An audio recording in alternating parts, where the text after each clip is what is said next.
So a couple of things I just wanted to say about the actual playground page. So the playground page is a place where you can ask questions about what's going on with you. It's a place where if you find a really cool video or a really beautiful story on Facebook or on YouTube that you think builds bridges for humanity, this page is all about building bridges back to our hearts. It's all about coming back home to ourselves. What that means is actually knowing, because as most of you understand, but a lot of you might not, how I see is I see holographically. So I see, I'm looking outside my beautiful window. I see not only the trees, but how the trees are communing and how they're communing with each other and how they're communing with us. I see my little doggy on the floor and how he's wanting me to pick him up, but I'm not gonna. I see how we really are each here for each other. The process here at the Wide Awakening and here on the playground is share those videos that build bridges. Share, and I'm going to request that you don't share your own, because this page is not about promoting you, right? This page is about sharing with others. So we're all equals. We're all on the same ground. So it really is about being vulnerable and asking questions and sharing from your heart, and not so much coaching each other as sharing from our stories and our experience, if that makes sense. Next is, and this is when I go over to the Facebook page. So if you guys have any questions, you can actually post them right in here. But I'm actually going to go over to the Facebook page as we speak and see if you guys had any questions from my post the other day. But what I am going to share right now is some of the things that have shifted in consciousness, okay? And I'm just going to name 3 distinct things.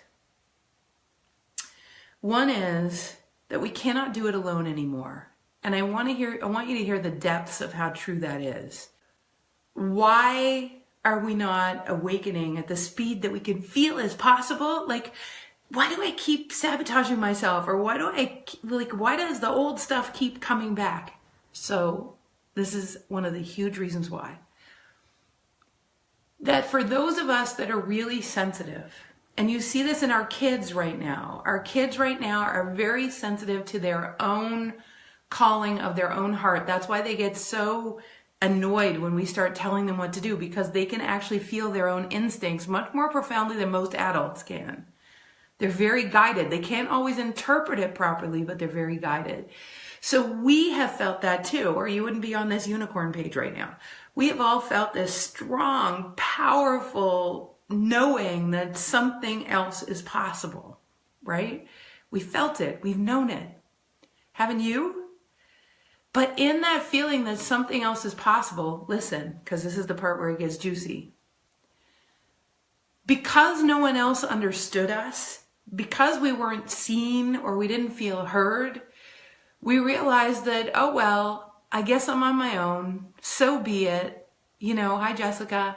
And we felt this feeling like, well, no one else gets me. I don't see anyone else living the way I'm living. I can't see anyone else seeing that the emperor has no clothes on television, or that these 2 leaders should just talk to each other and, make nice, or whatever it is that we saw when we were little. So we just kind of acquiesced. We went, okay, the only person who really gets me is me, which is not wrong.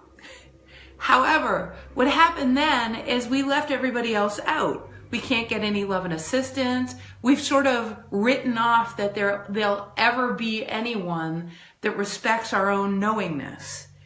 We've written off that there'll ever be someone that can give us some kind of guidance that's, we just write other people. We become incredibly independent. So I would love to hear if some of you have felt that feeling of kind of like becoming a little, maybe aloof, or it could be a little bit like listening to people but not really letting them in, or I know I've done that in the past, or like, no one else is really ever going to get that lonely feeling, like no one else is really going to get you. You know that lonely feeling inside, like you feel unseen? If you felt that, at some point in your life, you probably made up that you feel a little bit separate. But that feeling of a little bit separate as a protective mechanism, hi Sandy from Montreal, that feeling of separation, what it does is it blocks everybody else out from contributing, because somehow we learned very early on that anyone else contributing is going to take us off our track. And by the way, that isn't necessarily wrong. It's not necessarily wrong. You actually do have your innate telomeric connection. So at the end of every one of your chromosomes in your DNA are connectors to, and I'll share my friend Dagny's picture of what she interpreted those connectors to be, but they're called telomeres. It's a scientific fact that those little guys are sending and receiving messages. Most scientists, because they only study in 3D, see that the messages are being sent and received within the body. That's how the cells talk to each other. But what I'm talking about now is something completely different. Is actually that not only do those telomeres help the cells to maintain this amazing miracle that goes on every day, but the miracle between you and consciousness, your body and consciousness, your symptoms and consciousness, what your greater wisdom is saying to you, that information gets sent and received to you all day long, every day, millions per second. It's how your body operates. Haven't you ever wondered why you're even alive? How your kidneys know to do stuff without you telling? How you just see without saying, okay, now see. Everything is happening at a much greater level than you thought, but even your amazing life, because your creator consciousness is happening at a much greater level. Because your creator consciousness, you're here to create and you're being guided all the time. But the problem is we have misguided ourselves and gone into our brain instead of ourselves. When we go into our brain says we need to survive. So it becomes all like very caveman-like. I need to survive. I don't need my telomeres. I don't need to listen to my instincts. I need food. I need money. I need a house. And you get into this survival mode. And the funny thing is, if you just learned how to switch into thriving mode and actually commune with your cells rather than your fears, what happened would be that you would in very short order get out of surviving.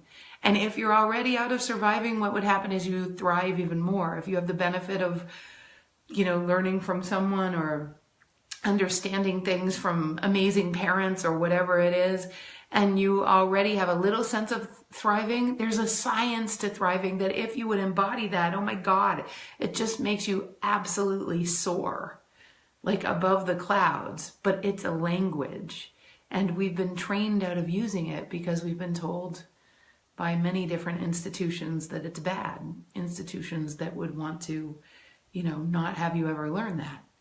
But you do have the capacity to soar, and we are all in this together, and it takes each other seeing each other.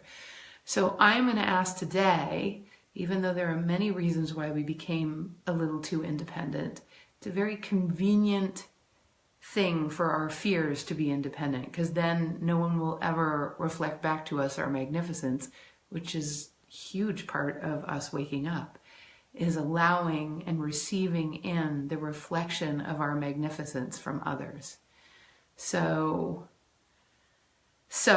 yeah, and learning how to thrive and soar is a language, Kathy. It's a language you know very well. You've been through flight school. I mean, it is a language, and you speak a different language now. You literally relate to life in a different way. It's like you were English before, and now you're Japanese. Woohoo, right? So, or whatever, Pleiadian.